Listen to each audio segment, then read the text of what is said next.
assigned to the Rampart Division, which focused as the film training there, you recall, with one Denzel Washington. And he currently works as a private investigator focusing on civil rights and police abuse cases.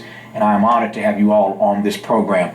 Mr. Musk, let me start with you and ask point blank whether or not Americans should be afraid of their police departments, because you get that sentiment from a lot of fellow citizens these days. They're just afraid of cops. You know, I think most Americans, when watching the television and the media coverage, will have quite a range, and certainly people of color, you know, would be very concerned about what's happened. And, you know, many people in diverse communities have had bad experiences with the police, and there have been some good experiences as well. But it runs deep. How deep? You know, I think that, you know, there's 18,000 state and local law enforcement agencies in the country. And they're all so different, and they're individually governed. And the question is, I think, is to really have the inquiry in your particular setting, your city, your county, your neighborhood, as to what is the relationship with the police, and you know, what are the concerns and what's not working, and begin to say that these kinds of decisions have to be in the hands of the community. The police are serving the community, and it's really more about how do we get closer to that and acknowledge that that's the relationship, one of being served.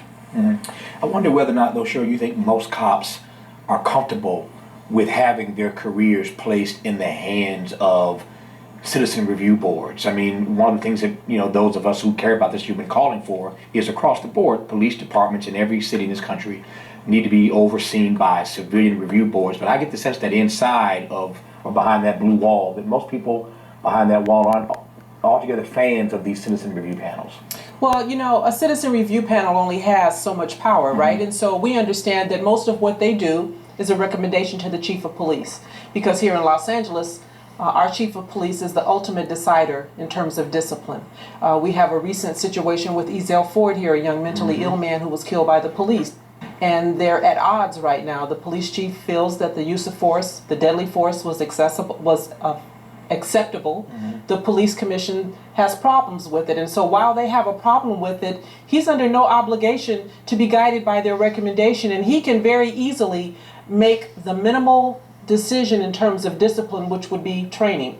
I'll just give these guys training. And so officers understand that if they have his support, and that's what he's saying recently, you have my support, code talk for, there won't be much discipline meted out. And so unless and until there's a police commission, number one, who's not beholden to the person that appoints them, like our mayor, right? If you serve at the pleasure of the mayor, you do his bidding. So are they really independent? We need someone who is truly independent, whose recommendations actually have teeth and are maybe binding. Otherwise, what they say and feel is anecdotal, right? Every city is different, as John Mudd said a moment ago, but I wonder whether or not it is your belief that police chiefs across the board have too much power. Absolutely. Yeah. Absolutely. And what I say is that the problems that we're seeing are top down. It's the police chief on down. When you look at the problems that they're having in Baltimore with Commissioner Batts, right?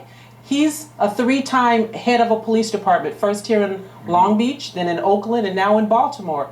And trouble seems to follow him wherever he goes. And so unless and until police chiefs and commissioners and sheriffs admit that there's a problem on their department, there's really nothing to fix. Speaking of chiefs who have served in different cities, Mr. Bratton, now in New York City, was at one point, of course, the chief of police here in Los Angeles.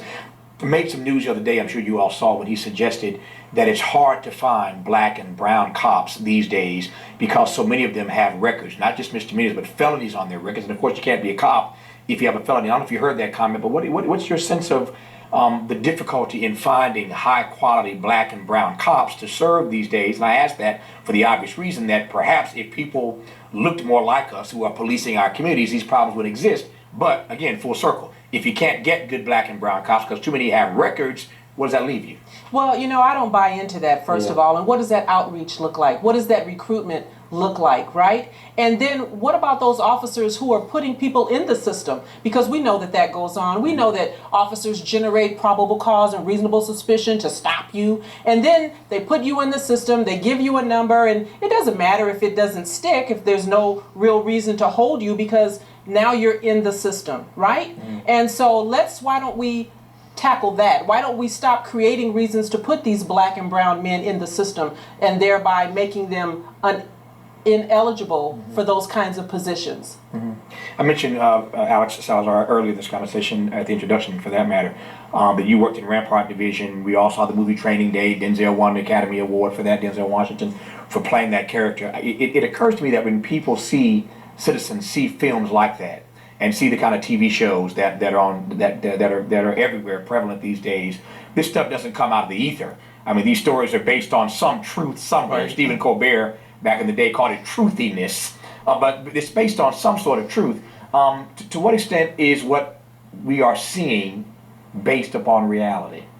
Well, a lot of it is real, unfortunately. I did work in that environment. I saw a lot of this corruption. I participated in some of this corruption. I'm not proud to say it, but in attacking the system for what it is, we need to be not ashamed anymore. We need to bring these things out, because there is a culture of what they call the code of silence. We're dealing with an insular culture which is secret, which denies that there's a problem that in fact exists. Yet, as you mentioned, there's all these locations that are now household names, Baltimore, Ferguson, Los Angeles. I mean, there's just so much going on that we've never actually dealt with it before. Now it's all come out to the surface. This past week, of course, we had the shooting in Charleston, all because of race, and this is what has divided us for the longest. And until we have this real talk like what we're doing right now, we're never going to get beyond this. Right now, as we speak, there's white people, there's Latinos and blacks that are off that we're talking about this. It just makes them really mad. In fact, it was this type of hatred and demonization that was caused upon Dr. King, when he was taken out for discussing this type of subject matter. So we need to continue doing that, and yes, it still continues on as we speak. John Butts, I wonder how much some of this has to do with a mentality, a militarized mentality inside of our police departments. I don't want to lay this wholly at the feet of those who have served in our military, but I think of Tamir Rice, the young 12-year-old kid shot within 2 seconds of a cop getting out of a car in the city of Cleveland. That cop had served in the military. He's not the only cop who had previously served in the military who finds himself in trouble when they come back to join a police force. And there are many who believe that it is that mentality, that militarized mentality, that's his frame of mind when he steps out of that car and shoots this 12-year-old kid in the city of Cleveland. That case or beyond, your sense of whether or not there is a mentality of militarization that has crept into our police force that we're going to have to deal with at some point. Yeah, I think that's been the trend. It seems today that we have a choice of an officer being a guardian of the community, one who protects, empowers people, resolves situations, those kinds of things. So that's a different officer, and I think that's what we're calling for. The officer who has the warrior mentality is an officer who is not connected. He's biased. And I'm saying he because most of them are males. Sure. And he really has been disconnected from his oath of office. So I think that's happened. The other thing I think that directly impacts that is we know that women in law enforcement are an asset. They tend to de-escalate situations better. They can create more of a probability of trust with someone. And yet, we don't have those numbers in law enforcement.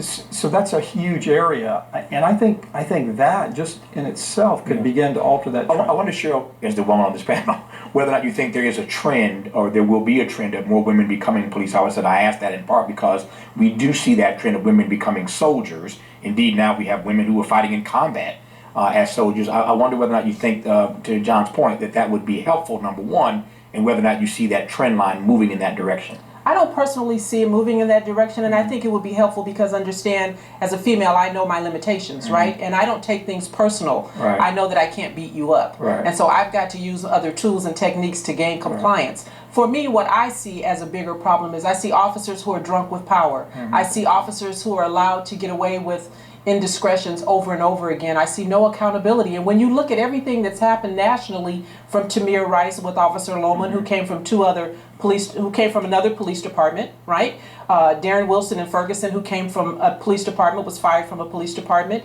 Eric Case Bolt, the man that was involved in the McKinney incident at the pool party, right? He had been a Texas state trooper and an Oklahoma City police officer before he came to McKinney. Police officers don't change police departments like athletes. Why are they being recycled then? Well, here's the deal, because they can, right? Yeah. And so I think what should happen when an officer is found guilty of misconduct that winds up with serious bodily injury or death, they should not be given the gift of resignation. They should be fired. They should be terminated. So there's a paper trail, so we know that this guy was a bad doer on another agency. Case Bolt could very easily go and be working somewhere today. And so this is what happens over and over. One more incident. Inkster police officer, William Melendez, I think is his name. He beat a gentleman who he pulled out of a vehicle. Immediately after that, he was hired by Highland Park, Michigan Police Department. I mean, so officers are allowed to move around like chess pieces. There's no accountability, and there's no consequence for their choices. Speaking of accountability and consequence, Cheryl, there are a number of persons who are starting to feel that if in fact we held these cops accountable for their acts, that is to say, held them financially accountable, not just legally accountable, but financially accountable as well. There are cops who do certain things and they know that the city's going to pay it off. Absolutely. They know that it's not coming out of their pockets. But if you attach this misbehavior when the city settles and garnish their checks in part for what the city has to pay out, that might change behavior as well. Does that make sense, or is that putting too much on the officer? I'm an advocate of it. I said all along that if officers had to shoulder some of that responsibility, that this stuff would stop yesterday. Because otherwise, if they can hide under a police department, then okay, so you give me a few days off without pay. Most police officers go get an off-duty job because we all know somebody who has a security business, right? Right. So okay, you give me a few days off without pay, and then I come back to work and it's business as usual. The city handled that 1.4 million, that 1.7.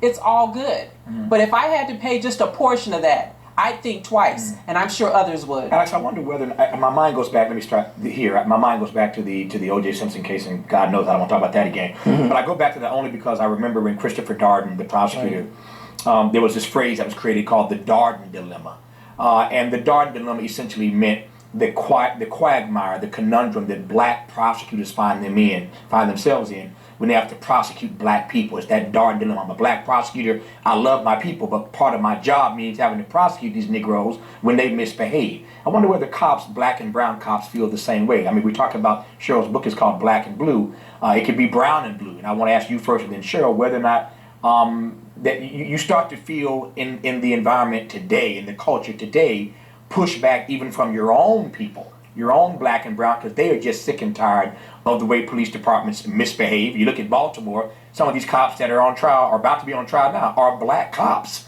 So it's not just the white cops who are oftentimes are maltreating fellow citizens, it's black and brown as well.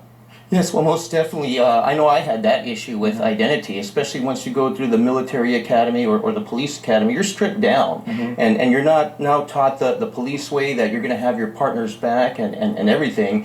And in some cases, you can even begin to hate your own people. I know that I saw that with myself after I was attacked, robbed, and beaten up by several Latino gangbangers. I became very angry. And so it took me a while to admit that. I didn't see it at the time when I was a police officer, because I'm here with my people, my so-called family, and we have each other's backs. And so definitely it can affect the minds of anybody. Cheryl? I think it's a very individual situation. For me, it's very different. First of all, I'm a female and I'm a mother. I have 4 sons. And so my thing was always to treat people with dignity and compassion. I would treat anyone that I encountered the way I would want you to treat any one of my sons if you encountered them. And by and large, most of the officers, the black officers that I worked with, particularly when I was working South Bureau Crash, the gang detail, we treated people the way we would want people to treat our family members. And I could look at those gangsters and think, that could be my brother, that could be my son. And so I talk to you in a way where I'm going to do my job, And if I have to take you to jail, I'm going to take you to jail, but I'm going to let you have your dignity when you go.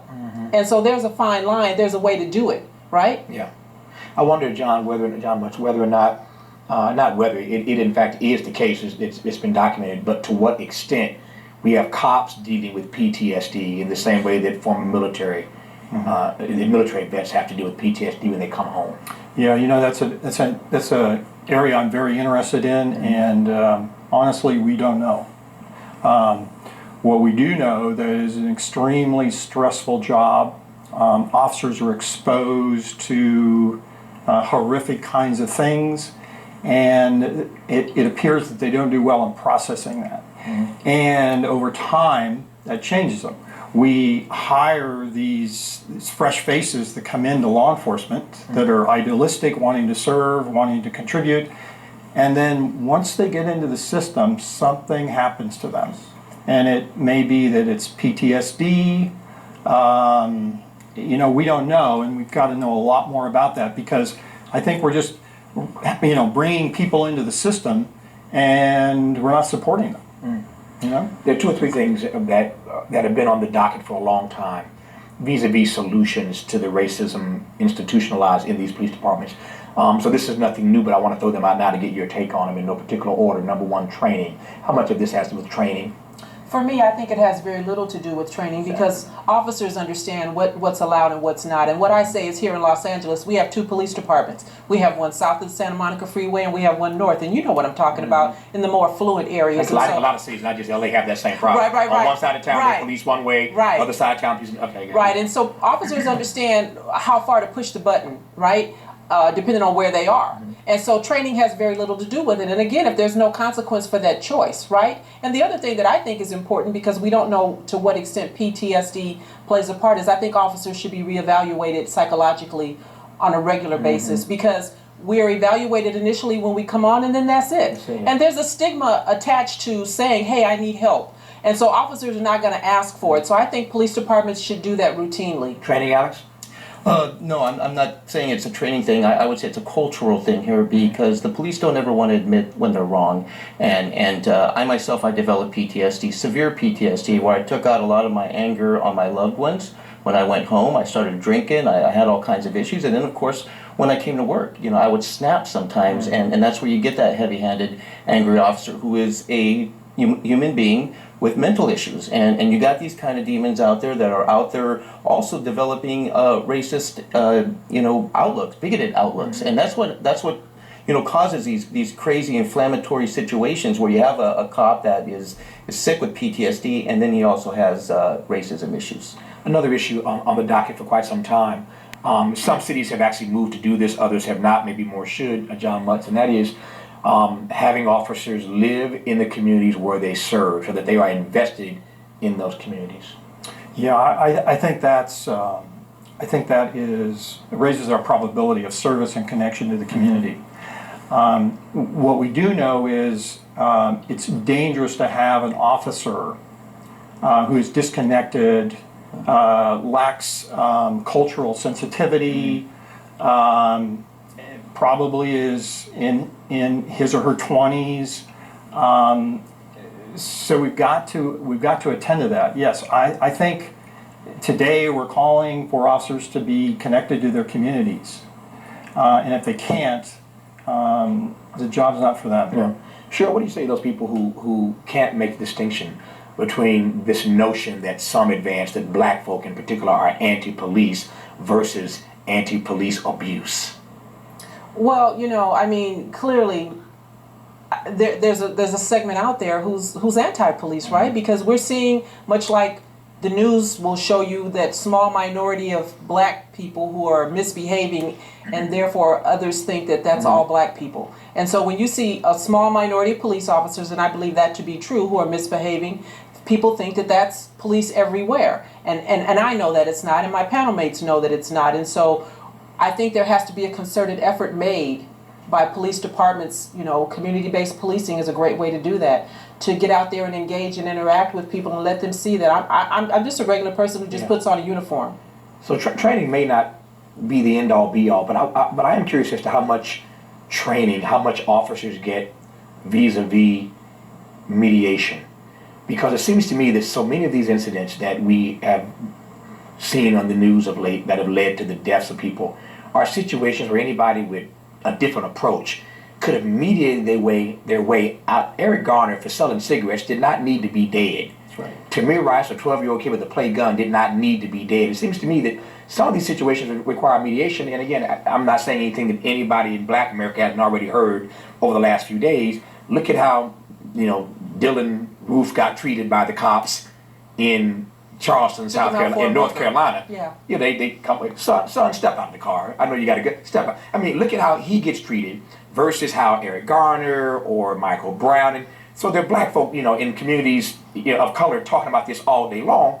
They can clearly see on camera the distinctly different ways that people are treated. But I come back to my question about whether or not some of this stuff could just be diluted if there were more mediation. Well, listen, for me, it's common sense, right? And if sense were common, everybody would have it. Right. You can't teach it. Right. And so understand that everybody who wants to be the police shouldn't be. And so when But why aren't we catching them in these psychological profiles coming in? Listen, they know. I believe that police chiefs know. Listen, Michael Schlager, the man that killed Walter Scott in North Carolina, that was the third time that he had tased someone. So it wasn't like the police chief didn't know that he had an errant officer. It wasn't like the police chief in Cleveland didn't know that Tim Lohman was substandard, and they brought him on the force anyway. So it's not like they don't know. We hear about this stuff when it gets most outrageous and it ends up in a death. Somebody you look at the history, on, there was always a red flag or always something that led to that. Alex?